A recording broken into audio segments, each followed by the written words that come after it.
سننے کے لیے ایک شخص نے جنات کا عمل کیا، اس وقت تو بلایا عمل کر کے تو دیر سے آئے، تو کہا دیر سے کیوں آئے؟ میں نے تو آپ کو تذکیر کا عمل کیا ہے۔ تو کہا کہ اس وقت نہ بلایا کرو، اس وقت اب آئندہ بلاؤ گے تم آئیں گے نہیں۔ وہ کیوں نہیں آؤ گے؟ تو کہا ہم غوث اعظم کا خطاب سننے جاتے ہیں۔ تو کہا کیا غوث اعظم کے خطاب میں جنات بھی جاتے ہیں؟ تو انہوں نے کہا انسان سے زیادہ جنات ہوا کرتے ہیں، بلکہ آپ کو حیرت ہوگی صرف انسان جنات نہیں بلکہ حوصلہ افزائی کے لیے رسول اللہ خود بھی تشریف لایا کرتے تھے۔ ایک مرتبہ کا واقعہ ہے، سرکار غوث پاک خطاب کر رہے ہیں، دیکھو کیسے سدھارتے ہیں لوگوں کو، خطاب کر رہے ہیں۔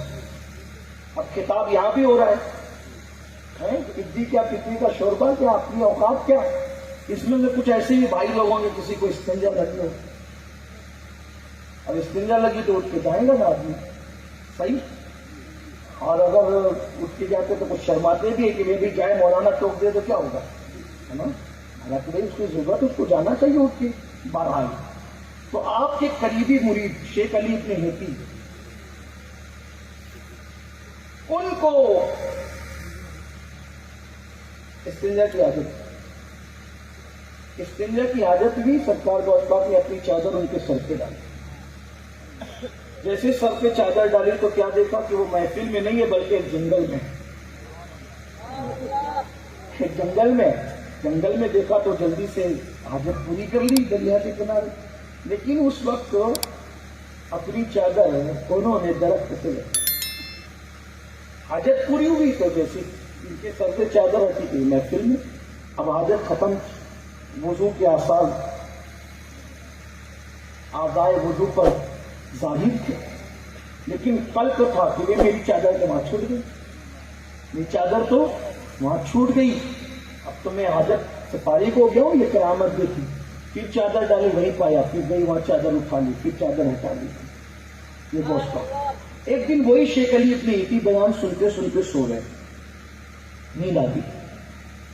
اب کسی کی تقریر میں کوئی چلا کے تقریر کرے اور کوئی سوئے تو وہ سوچتا ہے یار میں اتنی محنت کروں یہ سو رہا ہے۔ وہ لوگ ناراض بھی ہوتے ہیں، میں ناراض نہیں ہوتا، کیونکہ میں سوچتا ہوں کہ جب شیخ عبد القادر کی تقریر میں لوگ سو سکتے ہیں تو امین القادری کی تقریر میں سوئے تو کون سا مسئلہ ہے؟ اپنی اوقات بھی کیا سو لے تو اچھی بات ہے، نہیں نیند پوری کر لیں، میں ناراض نہیں ہوتا۔ اب شیخ علی ابن ہیتی کو نیند آتی، سو رہے ہیں، غوث پاک بیان ختم کر کے ان کے آگے آگے کھڑے ہو گئے، وہ سو رہے ہیں، آگے آگے کھڑے ہو گئے، ہاتھ باندھ دیا، پورا مجمع حیران۔ ایک تقریر اگر بند ہو جائے اور ایک مقرر کسی کی طرف متوجہ ہو تو اس کی حالت کیا ہوتی ہے؟ کتنا ڈر جاتا ہو کہ سب اسی کو دیکھنے لگتے ہیں، اور پورا مجمع کس کو دیکھ رہا ہے؟ شیخ علی ابن ہیتی کو دیکھ رہے ہیں۔ شیخ علی ابن ہیتی آنکھ کھلی، ڈر گئے، آنکھ کھلی، اب میرے آگے کھڑے میرے مرشد، پیر و مرشد کو ہاتھ باندھ کے۔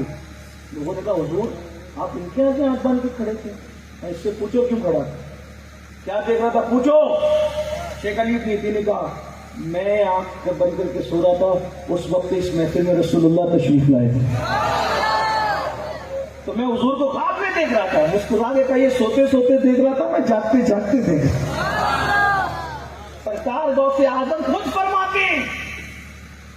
فرماتے کہ میرے خطاب میں ایک مرتبہ رسول اللہ صحابہ مولائے کائنات اور موسیٰ علیہ السلام بھی تھے، اور جب میں خطاب کر رہا تھا تو اللہ کے رسول موسیٰ علیہ السلام سے کہتے ہیں موسیٰ دیکھو یہ میرا بیٹا ہے، کیا اس جیسا ولی تمہاری امت میں ہے؟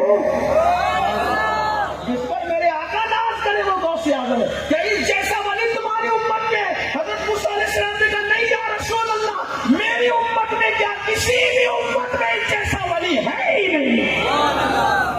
سرکار غوث اعظم نے اللہ کا دین زندہ کیا، یہ آپ کی سب سے بڑی